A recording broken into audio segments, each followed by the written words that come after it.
और 140 करोड़ की जनता इस बार इन्हें 140 सीटों के लिए भी तरसा देगी। ये यूपी, दिल्ली और पंजाब ये 99 सीट के खेल में ही उलझ जाएंगे। यहां कुछ इन्हें हासिल होने वाला नहीं है।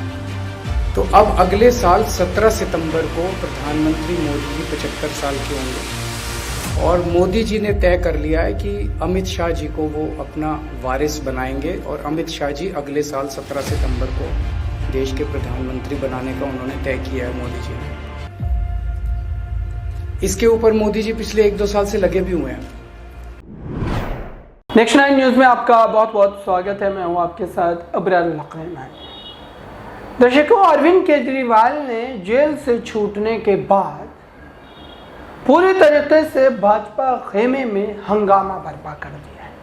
उन्होंने लगातार कई मुद्दों को लेकर बीजेपी को आड़े हाथों लिया है और जिस तरीके से लिया है ये बीजेपी को हैरानी और परेशानी में डालने वाला है। दरअसल आपको पता होगा कि कैसे शराब आबकारी नीति मामले को एक बड़े फ्रेम में दिखाकर भाजपा ने इसका चुनावीकरण करने की कोशिश की। इसके लिए जो है आम आदमी पार्टी को बड़ी कीमत भी चुकानी पड़ी।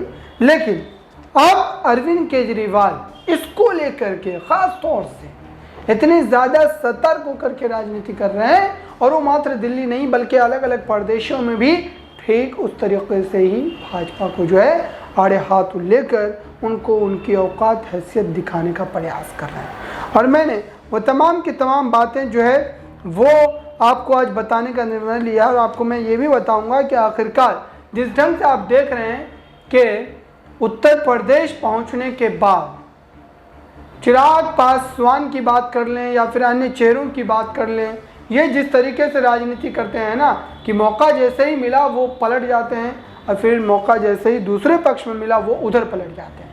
लेकिन अरविंद केजरीवाल ने उत्तर प्रदेश में पहुंचकर यह स्थापित कर दिया, यह बता दिया कि वो किसी भी तरीके से इस मामले में पीछे हटने वाले नहीं है। अखिलेश यादव के साथ जो उन्होंने साझा प्रेस कॉन्फ्रेंस की है उस प्रेस कॉन्फ्रेंस में उन गिने चुने गंभीर मुद्दों को उठाया है और ख़ास तौर से यूपी में जो बुलडोज़र की राजनीति करके योगी आदित्यनाथ लगातार अपनी सत्ता को चमकाए हुए हैं और अपनी खुद पीठ थपथपा रहे हैं, इसको लेकर के अब उनकी चुनौती बढ़ने वाली है। चूँकि अरविंद केजरीवाल ने भी अब दिल्ली के बाद उत्तर प्रदेश में ठीक उस तरीके के ही पूरा का पूरा राजनीतिक समीकरण बनाने की कोशिश की है और आखिरकार क्या बात कही गई है उनके द्वारा, देखिए सिर्फ। ये चुनाव भारतीय जनता पार्टी मोदी जी अपने लिए वोट नहीं अमित शाह जी को प्रधानमंत्री बनाने के लिए वोट मांग रहे हैं। दूसरी बात, योगी आदित्यनाथ जी को अगर ये लोग जीत गए तो योगी आदित्यनाथ जी को 2 से 3 महीने के अंदर उत्तर प्रदेश के सीएम पद से हटा दिया जाएगा।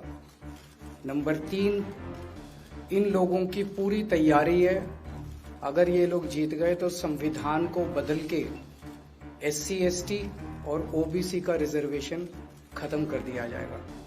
और नंबर 4, जो आंकड़े अब देश भर से आ रहे हैं वो ये दिखा रहे हैं कि 4 जून को इंडिया गठबंधन की सरकार बनने जा रही है और NDA को और बीजेपी को बहुत कम सीटें मिलने जा रही हैं।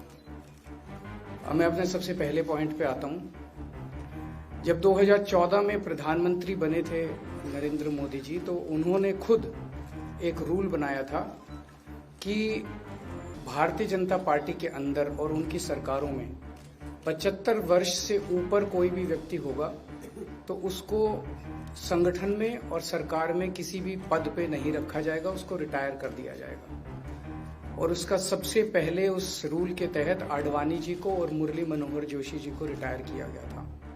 और उसके बाद तमाम यशवंत सिन्हा जी, सुमित्रा महाजन जी, कई लोगों को यहाँ टिकट नहीं मिली, कई लोग जो पद पे बैठे हुए थे उनको पद से इस्तीफा दिलवा के उनको हटाया गया, ऐसे कई सारे लोग हैं।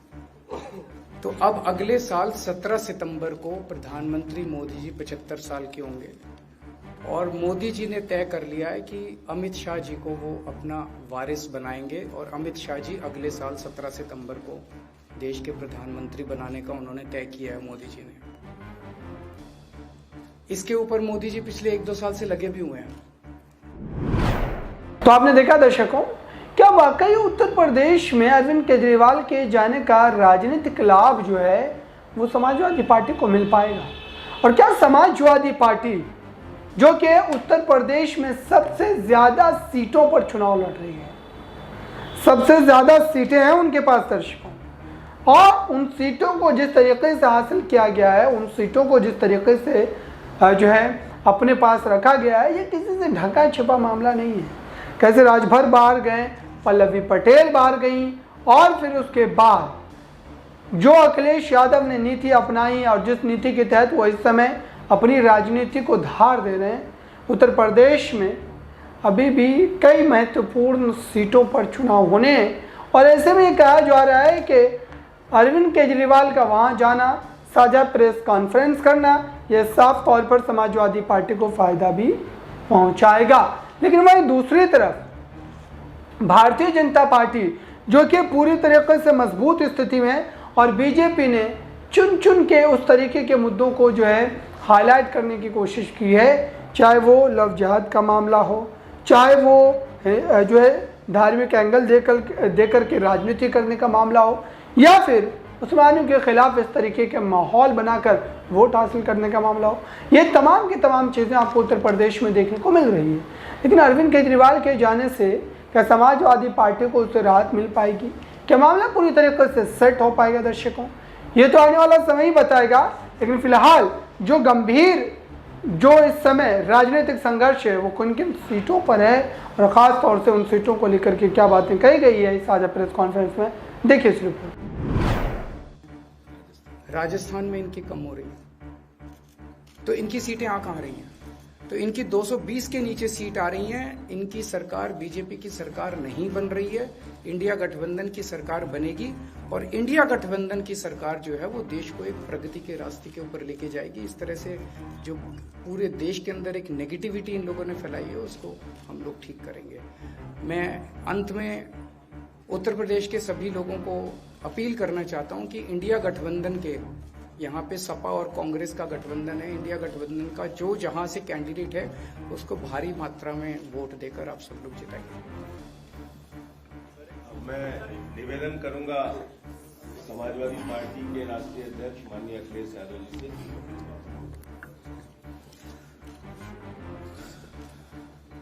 आदरणीय अरविंद केजरीवाल जी का मैं धन्यवाद देता हूं। उन्होंने बहुत महत्वपूर्ण बातें आपके सामने रखी हैं। जो देश का माहौल है और 4 चरणों में भारतीय जनता पार्टी चारों खाने चित्त हो चुकी है और उनके आंसुओं की नदी उफान में है। भारतीय जनता पार्टी जो 400 पार का नारा दे रहे थे, अब समझ में आया है 4 चरणों के बाद,